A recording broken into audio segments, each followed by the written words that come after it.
예고해드린 대로 이현정 박사, 김준일 기자 두 분 스튜디오에 나와 계십니다. 안녕하세요. 네, 안녕하세요. 안녕하세요. 예. 다음 주 6.25가 사실은 한국전쟁 70주년이 되는 해더라고요. 올해가. 네, 그렇습니다. 그러니까 벌써 이 한국전쟁이 발발한 지 이 70년이 된 겁니다. 야, 70년이라고 하면 어떻게 보면 한 세대라고도 볼 수 있잖아요. 그럼요. 그렇습니다. 이제 한 사람의 어떤 그 인생이 담겨 있다 이렇게 볼 수도 있는데 네. 70년 동안 과연 그 한국 전쟁은 우리 문화에 어떻게 비춰졌을까? 이 부분을 이 두 분과 함께 얘기를 나눠보겠습니다. 70년의 기간이 워낙 길기 때문에요. 그거 좀 잘라서 오늘은 먼저 1950년대부터 이 민주화 이전인 1980년대까지 이 문화 트렌드를 짚어보도록 하겠습니다. 먼저 이 1950년대로 거슬러 올라갑니다. 이제 아픈 역사가 떠오르는데 두 분 다 뭐 체험해 보시진 않으셨지만 한국 전쟁에 대한 생각이 다들 있으실 것 같아요. 먼저 박사님이. 저희 부모님 세대죠. 지금 이제 저희 어머니가 지금 87세여시거든요. 네. 근데 아직도 생생하게 기억하시고 이 전쟁에 대한 그 당시에 막 힘들었던 그걸 아주 굉장히 리얼하게 재현을 잘 하십니다. 그러니까 지금 87이시면은 한국 전쟁 발발 당시에 17. 그 당시 그 한창 꽃다운 나이였잖아요. 예. 그 기억에 남으시죠. 네, 예. 너무너무 얘기 많이 하세요. 그래서 항상 그런 얘기를 하도 많이 전 들어가지고 이렇게 그림이 그려지듯이 드라마의 한 편 같이 이렇게 보여지는데 이제 그런 분들이 지금 이제 또 많이 돌아가시고 그렇지 않습니까? 근데 세월이 많이 흘렀어요. 그래서 100년을 채우면 안 되는데 저희 어렸을 때는 이 6.25 전쟁 이것 때문에 반공교육 엄청나게 무섭게 많이 받았고 지금도 역시 전쟁 중이다 이런 교육을 많이 받았거든요. 사실 뭐 맞는 말이고요. 잠시 전쟁을 쉬는 중인데 뭐 보면은 이제 1단계로 북한군이 남침을 해서 50년 6월 25일에 전쟁이 났죠. 그래서 이제 1단계를 보면 제가 이제 약간 시간이 없으니까 약간 좀 개요를 하자면 인천 상륙작전까지가 1단계를 보고 2단계로는 유엔군이 이제 공세 단계에 들어가 가지고 인천 상륙작전 성공하고 모든 장비를 버리고 북한군은 이제 투항합니다. 그리고 괴멸 상태에 빠졌는데 유엔군 급속도로 북진을 하죠. 3단계는 그래서 이제 유엔군이 다 점령을 다 임박하게 됐는데 대규모로 중공군이 인해 전술로 개입해서 전쟁은 또 다시 반전이 됩니다. 지금 한국 전쟁의 역사를 한번 짚어주시는 그렇죠. 건가요? 네. 예. 뭐 어떻게 해요? 이거 얘기해야지 그 다음에 얘기가 되잖아요. 그래서 4단계로는 이제 전쟁이 휴전까지 하는 그런 단계까지 갑니다. 네. 그런데 지금 우리가 코로나 때문에 지금 사람들 많이 죽잖아요. 근데 전염병으로 이때 많이 죽었다는 거예요. 아무래도 뭐 전쟁의 참화 속에서 네. 제대로 된 방역이나 뭐 예방 그렇죠. 활동이 어려웠겠죠. 네. 어쨌든 우리 그때 많이 죽었어요. 남북한 합쳐서 450만 사망했습니다. 450만 명이 인명 피해를 낸 건데. 그렇죠. 그렇군요. 짧게 얘기했습니다. 예. 김 기자께서는 좀 한국 전쟁에 대한 좀 뭐라 그럴까요? 생각? 예. 감상? 예, 좀 들어보죠.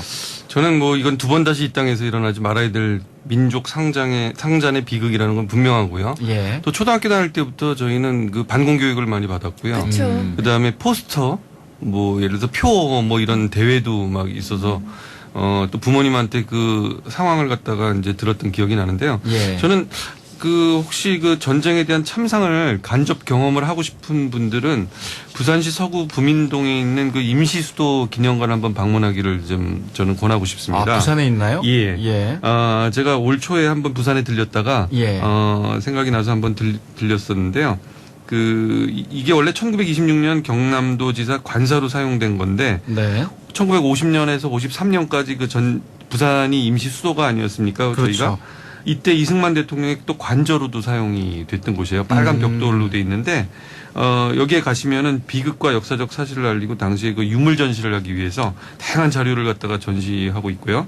또 서재와 거실이 있는데 거기에는 또 이승만 대통령의 모형이라든가 이런 것들을 통해서 관람에 한층 더 흥미를 불어주는 그런 전쟁의 참상을 잘 할 수 있는 곳이니까 예. 한번 가서 보시면은 좋을 것 같고요. 부산 어디 있다고요? 예, 그 서구 예. 부민동이라는 곳에 있습니다. 서구 부민동. 예. 월요일 날은 참고로 휴관입니다.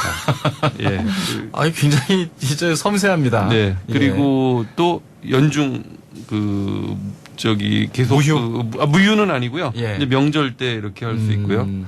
예, 6시까지 관람을 할 수 있으니까 9시부터 예. 가서 보시면 될 것 같아요. 아, 김 기자님의 또 세심한 이런 예. 안내가 청취자들의 또 이 부산 방문을 예. 앞당기지 않을까 하는 하나 더 생각을 세심하게 해봅니다. 말씀드리면 무료입니다. 이것도 중요한 네. 팁이죠. 예. 그래서 이제 전쟁 이후 이제 1960년대로 오면 이제 4.19 혁명도 있었고요. 또 여러 가지 또 그 혼란스러운 상황도 또 연출이 되고 1960년대에 좀 유명했던 영화 또 문학 사상 이런 어떤 그 특징에도 역시 한국 전쟁이 많이 배 있을 것 같은데 이 박사님 어떤가요? 그렇죠. 네, 굉장히 혼란스러웠죠. 그래서 이제 50년대 근본적인 지각 변동이 발생하면서 이런 것들이 이제 살아가면서 이제 문학들이 이제 나오기 시작하는데 이때는 인명 피해, 아까도 말씀드렸듯이 경제적 토대가 붕괴되고 전통적 규율과 가치관이 완전히 흔들리고 예. 이산 가족 생기고 고향이 상실되고 분단이 이제 생긴 거죠. 그 책 등으로 한국 사회는 근본적으로 이제 완전히 무너지게 된 겁니다. 그래서 그 당시에 이제 황순원 뭐 문학을 보자면 황순원, 정비석, 선우휘 우리 국어 시간에 많이 배웠던 이름들이죠. 이범선, 장용학, 이호철, 최인훈 등 이렇게 문학사 윗자리에 놓인 분들이 상당수 사실 월남 작가들이에요. 아, 북한에서 내려오셨네요. 그렇죠. 네. 예. 그러니까 더욱더 생생하게 이 글을 쓰는 데 있어서 아주 그 생생미가 좀 더 확실했겠죠. 여기에 이제 현대문학 사상계 등 전후 생겨난 매체를 통해서 작품 활동을 하게 되는데 이 분단국가, 가족 단위 해체, 미국 문화가 유입되는 거 이런 것들이 이제 그 어떤 분위기로 소설 분위기로 많이 나옵니다. 이때 인민군이 이제 그때는 지배한 아무래도 서울. 좀 이렇게 이제 소설을 많이 볼 때죠. 그렇죠. 예. 네. 문화의 이제 주된 장르가 네. 사실 독서였으니까. TV나 라디오 이런 거보다는 저 거의 어렸을 이제 때만 해도요. 책이었죠. 뭐 취미가 뭐냐 그러면 독서라고 많이 썼던 게 전 국민 취미가 독서였죠. 예. 뭐 할 게 없었으니까요. 예. 네. 그때 이제 박완서의 그 산이 정말 거기 있었을까. 이 50년대 서울 풍경이 생생하게 그려져 있습니다. 예. 황순원 씨의 학, 유흥길의 장마 뭐 이런 것들이 계속 있는데 문제는 뭐냐면 타지인을 신뢰하지 않는다는 거예요. 이기주의가 굉장히 증가하게 되고 이데올로기가 공동체 강해지고 문화적 공동체는 해체되는 때입니다. 그래서 허무주의 이런 것들이 굉장히 가치체계 혼란이 와서 이런 것들이 문학에 많이 실리고요. 이 전쟁의 허무감, 생활터전을 잃은 절망감, 이 굉장히 한락가에서는 애따 모르겠다 그냥 먹고 마시자 죽자 부어라 마셔라 막 이런 거. 아, 약간 데카당트한 분위기도 만들어지고요. 아, 그렇죠. 그러면서 사치풍조도 또 한편으로는 생겨요. 시민들의 옷차림도 화려해져 가고 그렇지만 내일을 기약할 수 없으니까 오늘 화려하게 살다 죽자 뭐 이런 거 있잖아요. 네. 근데 이때는 또 여성 인구가 더 훨씬 많아가지고 여성들이 그 모성애로 막 이제 공장도 가고 삭발할질도 하고 빨래도 하고 막 굉장히 고된 노동을 하게 됩니다. 이때 이제 자유부인이라는 영화가 나오죠. 아, 정비석의 자유부인. 네, 예. 그게 한층 더 이제 더 넘어가서 영화되죠 또. 그렇죠. 여성의 정조 문제에 대해서 이제 확 또 고민하게 됩니다. 기혼 여성의 성윤리. 자유부인 이 상영 불가됐었거든요. 처음으로 섹스 장면이 나왔다고 해가지고 그래서 어쨌든 이런 거 그러면서 양공주란 어떤 미군 위안부 민간에서 지칭하던 말로 양공주 나오고 이런 거에 대한 뭐 영화 지옥화 뭐 이런 것들이 있고요.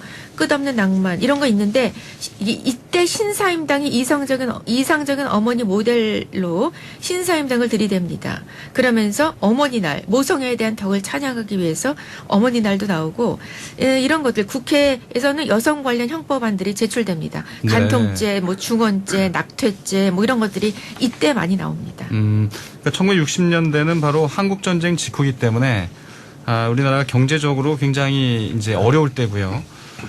그러다 보니까 이 문화 또 한국 전쟁 직후이기 때문에 반공과 분단 이런 이데올로기들이 이 문학 작품에 많이 담겼고 또 서구화되면서 이 구체제가 이 무너지는 그렇죠. 그런 좀 이 어떻게 보면 좀 이 아노미의 시대가 1960년대가 아닌가 이런 생각이 듭니다. 1970년대로 좀 넘어가 볼게요. 1970년대는 이제 영화의 황금기로 보통 이제 불리더라고요. 아, 그렇죠. 이제 예. 문학에서 영화로 넘어가는 거죠. 예. 이게 좀 더 이 대중문화가 좀 이제 살아나는 시점인데 인기 있는 영화 배우들 또 영화 뭐 기억나시는 분들이 많을 것 같은데 요건 좀 70년대 영화 좀 김 기자님이 얘기를 해주셔야 되겠네요. 네, 그 70년대에 조금 흥행을 하다가 네. 정확히 얘기하면 70년대 후반에 좀 영화 산업이 힘들어지죠.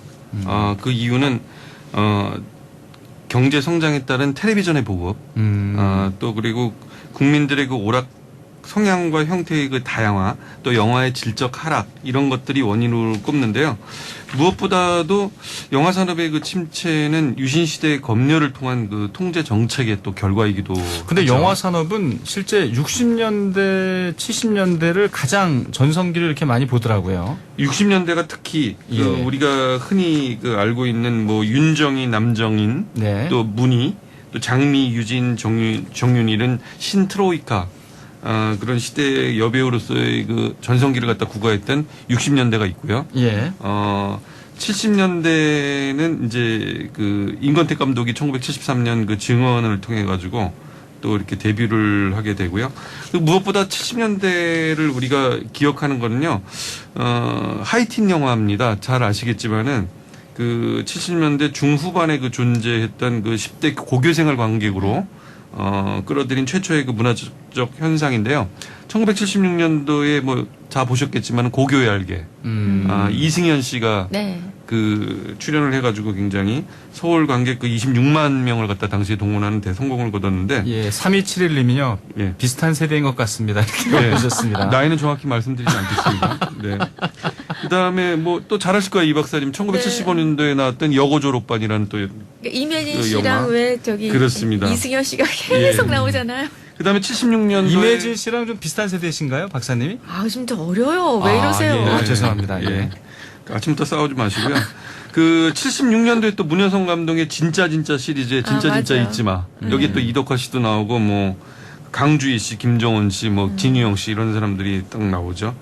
그 참 세월의 무게를 갖다 알 수 있었던 게 몇 달 전에 그 텔레비전에 그 이승현 씨가 한번 나오더라고요. 네, 맞아요. 네. 예, 그래서 지금 현재 그 어떻게 지내시나요? 1986년도에 이제 돌연 캐나다 그 유학을 갔다가 이제 종족을 감춰서 우리 기억 속에 잠깐 사라졌었는데 예. 2012년 그 시트콤 웰컴 투 힐링타운으로 사실은 복귀를 했었는데 뜻대로 또 되지 사실 않았어요. 그래서 지금 현재는 그 지방에 그 신탄진 쪽에 지금 살고 계신 걸로. 저는 사석에서 이승현 알고 씨를 있습니다. 봤는데 네. 옛날 모습이 아니어서 네. 좀 놀랬어요. 아. 얘기도 많이 해봤는데 저희도 예. 옛날 모습 아닙니다. 그러니까 세월의 무게를 우리가 거슬러 갈 수는 없을 것 영화에 같아요. 대한 추억이 아직도 있더라고요. 네. 예.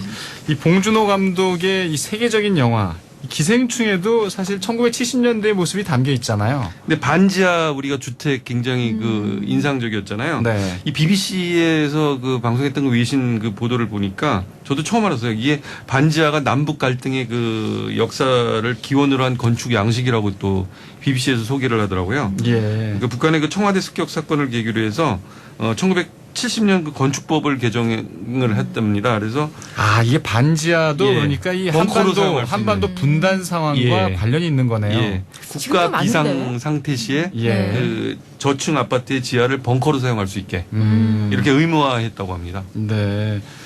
이 영화 기생충을 통해서 이 새로운 세대는 또 과거의 모습을 볼 수도 있고요. 이제 최근에 이제 뉴트로 컨셉이 이제 인기잖아요. 네. 우리가 한번 또 다뤘습니다만 이 과거에 입었던 또 복고 패션들도 이제 화제가 되고 있는데 60년대에서 80년대 과거 패션은 좀 어떤 문화적인 특징이 있을까요? 시대별로 좀 간략하게 네. 뭐 길게 얘기하시기 때문에 좀 간략하게 좀 설명해 주시죠. 예. 네네. 그러니까 좀 50년대 미국의 영향을 많이 받잖아요. 그리고 네. 미국 영화들이 이제 보여지는데 여기에 오드리 헵번, 뭐 마릴린 먼로, 그레이스 켈리 등이 엄청나게 화려하게 이쁜 여자들이 나오잖아요. 여기에서 나오는 옷들이 이제 우리가 받게 되는 겁니다. 그래서 뭐 이때 뭐 남자들도 좀 멋쟁이들이 나오고 여자들도 이제 파마 머리도 시작이 되는데 60년대 이제 돼가지고 그 벨벳이라고 기억나세요? 엄마들이 한복으로 입으셨는데 비로드라고 하는 거죠. 비로드. 요즘은 벨벳이라고 합니다. 벨벳 한복과 벨벳 양장이 영화 자유부인에서 그때 최무령, 윤정이 뭐 이런 분들이 나왔을 때 자유부인이 그 옷을 입어가지고 엄청 유명해져가지고 60년대네요. 네, 그렇죠. 그래서 벨벳, 비로드의 그 감으로 입는 것 가장 선망의 대상이었고 어맹란 씨가 그때 햇번 스타일의 치마를 입고 모델로 나온 적이 있었습니다. 네. 그리고 이제 플레어 스카트, 쇼카트 뭐 이렇게 펑퍼짐한 드레스부터 해가지고 A라인, H라인이 만들어졌는데 근데 미군들이 가지고 온 이런 미군 부대에서 나오는 군용 담요로 만든 코트도 있고 이때 나일론 같은 게 나옵니다. 미국 낙하산으로 만든 나일론 때문에 네. 이제 우리나라도 나일론을 생산하게 되죠. 그 낙하산으로 처음 만든 거예요? 그렇죠. 미군 낙하산으로. 그래서 이제 우리나라도 만들어야겠다 해가지고 태창방적인 이제 나일론을 생산합니다. 아, 그렇군요. 이 네. 나일론이 또 이 낙하산에서 온 건지 몰랐습니다. 그리고 이제 60년대 중반에 이게 영화의 어떤 그 영향을 많이 받는데 새엄마나 맨발의 청춘 때문에 훅가시 머리 있죠. 이렇게 팍 올리는 머리 있죠, 여자들. 이런 거 하고 신성일이 입었던 가죽 잠바 이게 이제 굉장히 유행을 했고 그래서 이제 훅가시 머리를 하기 위해서 가발이 또 우리가 수출 산업으로 성장하게 된 계기가 됩니다. 그렇죠. 또 이때 예. 굉장히 큰 주력 상품이었잖아요, 우리나라에. 70년대의 수출의 큰 역군입니다. 가발 네. 공장. 그리고 노동자들. 67년에 윤복희 씨가 미니스커트를 입고 나와가지고 난리가 났었을 때가 이 미니스커트 나오게 네. 됩니다. 근데 이렇게 60년대는 정말 좀 자유롭게 옷을 입다가 70년대 이제 군부 체제가 들어오면서 미니스커트도 단속하고 장발도 단속하고 뭐 이런 강압적인 정치 분위기 속에서 유신 패션이 시대죠, 됐죠. 그러니까. 그렇죠. 박정희의 유신 시대입니다. 네. 그렇지만 지금요, 보면은 이 뉴트로 패션으로 인해서 뭐 지금 판탈롱 바지, 핫팬츠, 고고 바지, 또 만보 바지, 이 저거 아세요? 저거 그 아줌마들이 입는 거 그런 절에서 입는 바지 있잖아요. 예. 그런 것들도 이제 남자들도 막 입고 막 그렇습니다. 근데 이제 그때 이 50년대에서 70년대까지 힘든 상황 속에서 당시에 접했던 음식들도 요즘 또 뜨고 있잖아요. 네, 그렇습니다. 저는 뭐 한 네 가지로 정리를 해왔는데 예. 아침이라서 되게 배고플 것 같아서 많이는 정리 못했습니다. 어묵, 예. 예, 우리가 생각나죠. 또 붕어빵, 또 우리가 경양식이란 또 용어도 있었고, 아, 경양식 네. 들으니까 갑자기 옛날을 네. 소환하게 되네요, 예, 추억을. 돈가스 이런 거 예. 맛있겠다. 제가 한 가지씩 짧게 설명을 드리면은 그 어묵은 1953년도에 그 일본서 그 어묵 기술을 배운 박재석 대표가 예. 땡땡 어묵을 그 설립을 했죠. 제가 이건 뭐 그 회사 저 얘기는 땡땡 좀 어묵이 굉장히 궁금한데 예. 이따 이제 방송 끝난 뒤에 네. 물어보겠습니다. 여기서 말하면 안 예. 돼요? 예. 예. 피난민들이 사실은 부산으로 몰리면서 굉장히 호황기를 그쵸. 겪습니다. 근데 제가 어묵은 근데 부산에서 나온 거죠? 그렇죠. 예. 예. 그 어쨌든 일본에서 부산에 어묵 무슨 박물관도 있다고 제가 들었는데. 예, 그렇습니다. 예. 예. 근데 요즘은 그 어묵이 저희가 이제 이렇게 꼬챙이에 꽂아가지고 사실 국물에다 먹는 그런 어묵이 흔했는데 네. 제가 이 어묵 그 회사를 갔다가 가보니까 공장을 가보니까 지금 뭐 베이커리 카페 같이 이렇게 꾸며놨어요. 그래서 뭐 어묵 고로켓이라든가 다양한 종류의 그 어묵이 사실은 나오고 있고요. 또 붕어빵도 사실은 이게 전쟁에 대한 음식의 그 여파로 나온 그런 또 음식입니다. 1960년 전후에 가지고 굉장히 전쟁 이후에 가난했을 때 예. 구워 물자로 나눠준 그 밀가루 반죽으로 사실은 붕어빵을 갖다가 팔면서 생겨났고요. 아, 그때 생겼군요. 네. 그 붕어빵도. 원래는 1930년대요. 일본서 우리나라로 전해진 그 다이야끼라는 도미 모양의 그 빵이 사실은 유래랍니다. 아. 근데 우리나라로 들어오면서 이제 도미가 붕어빵으로 변질이 됐고요. 아, 예. 그 다음에 1990년대 지금 그 복고 바람이 일어나면서 사실은 이 붕어빵도 또 잉어빵으로도 잠깐 변합니다.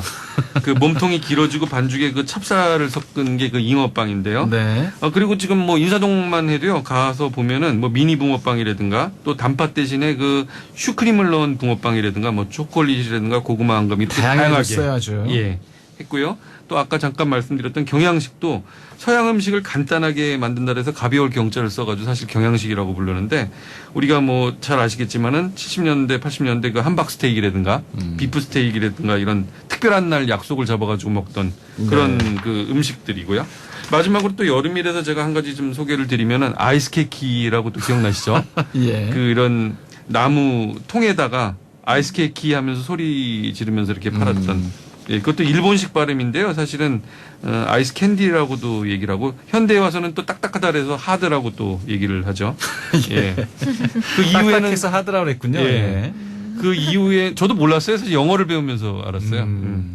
그리고 그 이후에 조금 그래도 있는 집에서는 샤벳이라는 또 냉장고에다가 이렇게 냉동실에다 올려가지고 만들었던 또 그런 것도 역시 80년대 이제 냉장고가 보급되면서 이제 네. 가정에서 해먹기 시작했는데 이 어묵과 붕어빵, 경양식, 또 아이스크림 이 얘기 참 재밌네요. 네. 예. 근데 이제 50년대에서 70년대까지 이제 다 먹고 살기 힘든 시대였기 때문에 여행 문화는 좀 궁금한데 여행을 많이 즐길 때는 아니잖아요, 그때가. 그렇죠. 그렇죠? 네. 그냥 뭐 특정 부자들만 좀 가고 막 이랬을 텐데 뭐 잠깐 줄여서 얘기하자면 관광버스가 60년대 등장합니다. 그리고 61년에 한국 방문해를 맞아서 우리나라에 이제 외국인이 처음으로 들어오게 됩니다. 예. 그러면서 이제 외국에 대한 예절, 환경 개선, 워커힐 호텔 생기고 뭐 이러거든요. 국제관광공사도 이때 생기고 제주 관광 여객선이 생기고 관광 후 특급 열차도 생기고 속리산, 온양, 제주도 이런 주요 관광지가 생깁니다. 네. 그리고 이제 신혼여행지죠, 여기가 이제. 그렇죠. 그러니까 저희 온양온천. 부모님이 온양온천으로 신혼여행 갔다 오셨는데 예. 네. 그리고 67년에는 지리산이 최초의 국립공원이 지정되고 그 이후에 경주, 계룡산, 한려해상 등이 새로 추가됐습니다. 또 71년에 경부고속도로 생기면서 관광이 좀 광역화가 됐고요. 네. 경주 보문단지 이때 생기고 제주 중문단지 이때 생깁니다. 70년대 이후에는 이제부터 우리 국민이 해외여행에 주목을 하기 시작했죠. 그래서 이런 해외시 식사 예절, 뭐 출입국 신고 절차 이런 걸 배우게 됐고. 아, 사실 근데 70년대에는 많이 나갈 때는 못 아닌데 나갔죠. 못 사실 이제 해외여행을 좀 준비하는 좀 이제 이런 그렇죠. 시절이었네요. 예. 네, 90년대 해외여행 자유화가 됐으니까. 네. 네. 짧게 말씀드리면 예. 이렇습니다. 2515님이요. 몸빼바지인 것 같습니다. 이렇게 맞아요. 올려주셨습니다. 네, 몸빼바지. 아까 그 네, 절에서 많이 몸빼바지를 입는, 예. 요즘에 복고가 와가지고 남자들이 입어요. 젊은 남자애들이. 너무 몸빼바지를요? 이뻐요. 너무 이뻐요. 아. 요즘에. 아, 그것도 또 하나의 또 네, 트렌드네요. 굉장히 편하고 네. 정말 좋대요. 네. 1129님, 멋스럽고 맛스러운 방송입니다. 이렇게 올려주셨는데, 지금 얘기했던 어묵, 붕어빵 얘기에 네. 좀 이 공감을 많이 하신 것 같아요. 시력이 동하시는 것 같습니다. 네. 예. 그 김치밥도 있었어요, 사실은. 기억나세요? 혹시 그 도시락에다가 예. 그 김치. 예, 시간이 얼마 안 그래서. 남았는데 그 얘기 좀 끝으로 하죠. 예. 예. 혹시 밑에 그 깔아가지고 예. 아까 겨울에 난로에다 예, 예. 얹어놓는 거. 교실에서 이제 도시락을 이 난로에 얹어 놨을 때 이제 김치를 넣어서 예. 먹는 거죠. 예. 네. 그것도 백이 있어야지 그 주변에 그 난로에 앉을 수가 있었어요, 사실은. 그렇죠. 예. 빽이 있으셨다고요. 뭔가 내가 보기에는 좀 이 과거에 대한 소환이 점점 짙어지는데 예, 지금 밖에 PD가 빨리 좀 끝내낸다고 얘기를 많이 하기 때문에 알겠습니다. 이 한국전쟁 70주년을 맞아서 1950년대부터 이 80년대까지 이 문화의 트렌드를 한번 짚어봤습니다. 다음 주에 이 얘기 좀 이어가도록 하겠습니다. 두 분 고맙습니다. 네, 감사합니다. 고맙습니다. 이현정 박사, 김주일 기자였습니다.